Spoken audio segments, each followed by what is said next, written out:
Hello, my name is Jerry Pittman, and it has been my privilege to serve as the board chair this last year, and what a year it's been.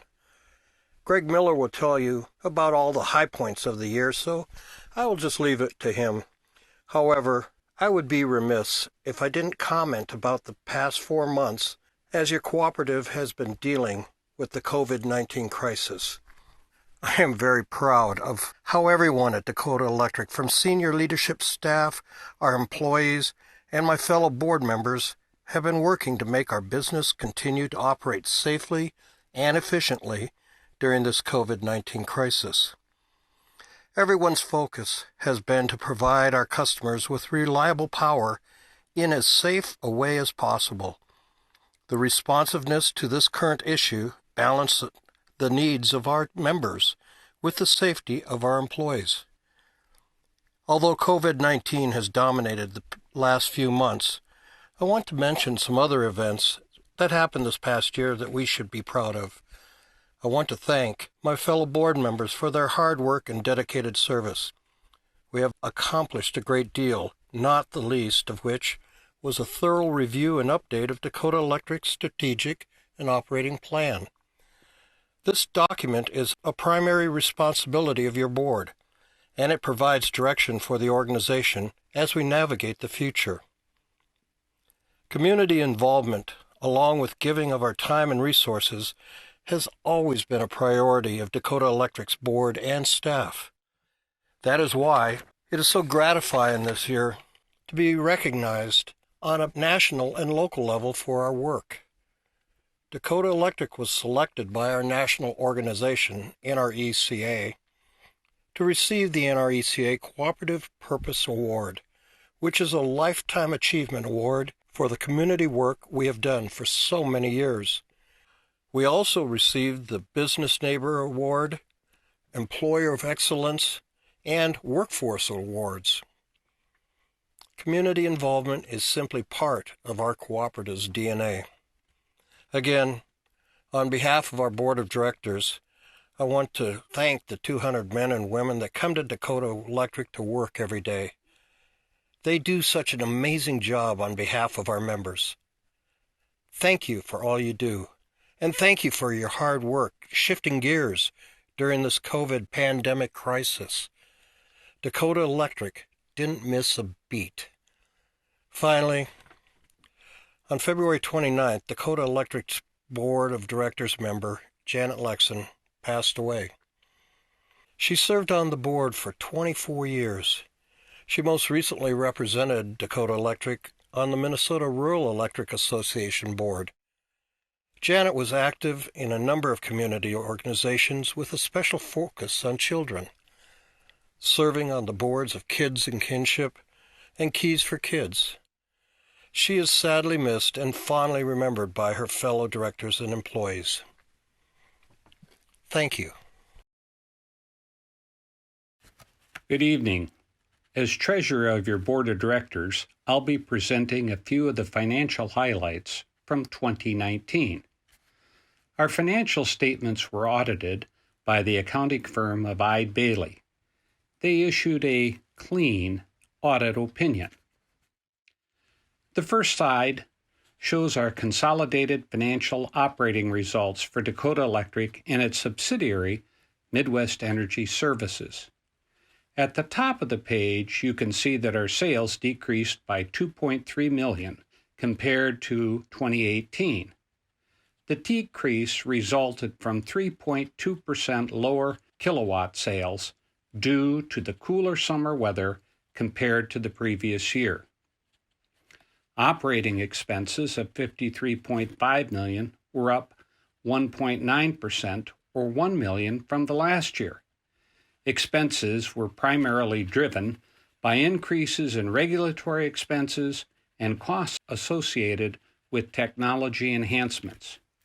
Going to the middle of the page, you can see that Dakota Electric's consolidated net operating margin for 2019 is a loss of $0.1 or $100,000, which is $1.7 million lower than 2018. The decrease is due to a combination of lower sales and an increase in expense. The next line is other income of $5.1 million. This includes interest income, capital credits from our lenders and other organizations, and allocated capital credits from Great River Energy, our power supplier. The largest portion was GRE, Great River Energy, capital credits of $4.5 million. This capital credit is an allocation, was up $0.2 from the prior year.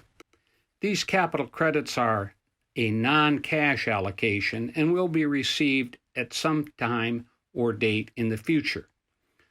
We received our first GRE capital credit payment of $1.2 million on March 25, 2019. Overall, you can see that net income for the year was $5 million, compared to $7 million in 2018. The top section shows assets.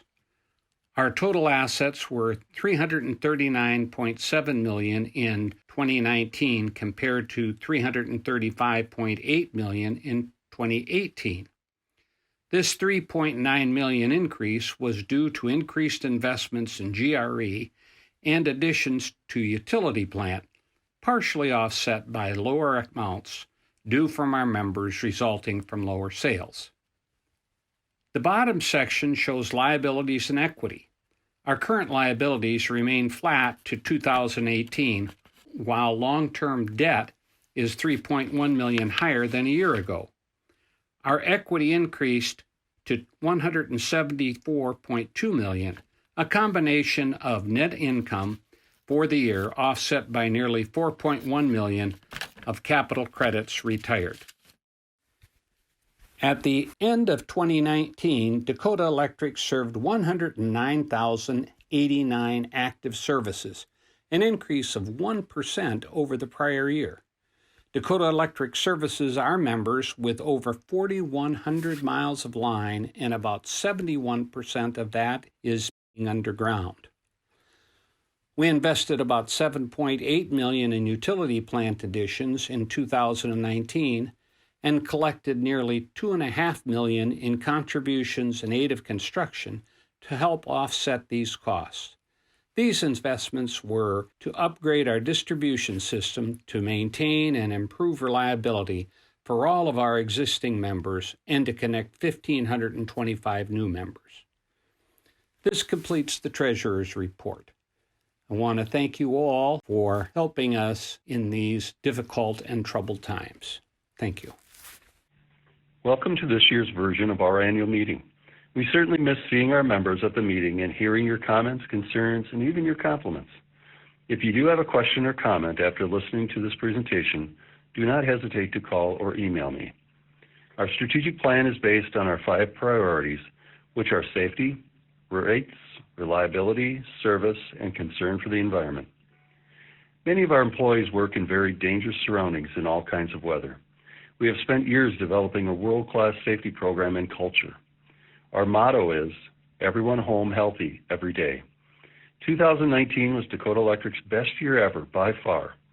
We had only 1 OSHA recordable injury. To put this into perspective, 20 years ago we had over 30.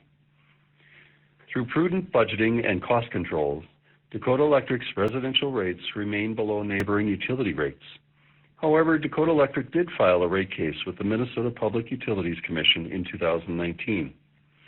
Our last rate case was back in 2014. During the past 6 years, our costs of materials, services, and labor have continued to increase, while our sales have remained flat, primarily due to energy efficiencies and conservation. Our proposed overall increase was about 4.3%. Dakota Electric's reliability metrics remain among the very best in the country for electric utilities. While weather is a significant factor, the design of our system, automated switching, and a newly enhanced tree clearing program are making a difference.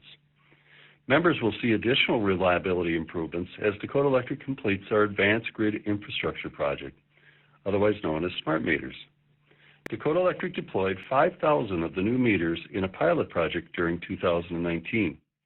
The new meters will detect outages and system overloading and allow us to dispatch crews even faster. Dakota Electric's 140,000 meters were at the end of their useful life and needed to be replaced. Dakota Electric provides service in so many ways to our members. We have knowledgeable employees in our call center. We have 24-hour, 365-day-a-year dispatch center to respond to outages and emergencies. Our energy services and business account representatives help members with energy efficiency, money-saving off-peak programs, along with assistance with questions related to solar installations and electric vehicles. And as Chair Pittman indicated, we all play a role in service to our communities throughout our service territory. Dakota Electric dedicated our 2-megawatt solar installation in Randolph this past spring and brought an additional 3 megawatts or 10,000 solar panels online in late December.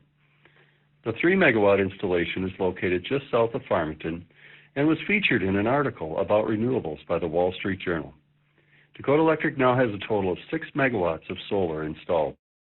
These installations are in addition to what our power supplier, Great River Energy, has in their portfolio. Speaking of Great River Energy, they continue to aggressively evolve their generation portfolio to include substantially more wind energy and less coal.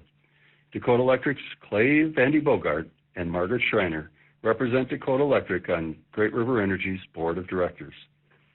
Over the past 5 years, Great River Energy has closed 2 coal-fired plants and 1 garbage-burning plant while expanding their renewable resources to over 30% of their total portfolio.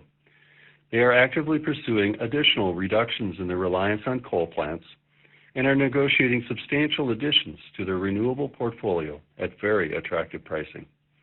They are also pursuing a significant pilot project with a new type of storage battery to store renewable energy. Great River Energy hopes to unveil their news on both projects in the next few months. The COVID-19 pandemic is certainly a disruptive event in our world, and it will certainly alter our goals and activities for 2020 and beyond.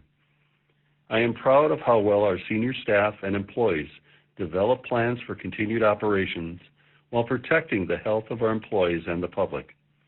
Our technology systems have responded very well to the work from home and mobile computing.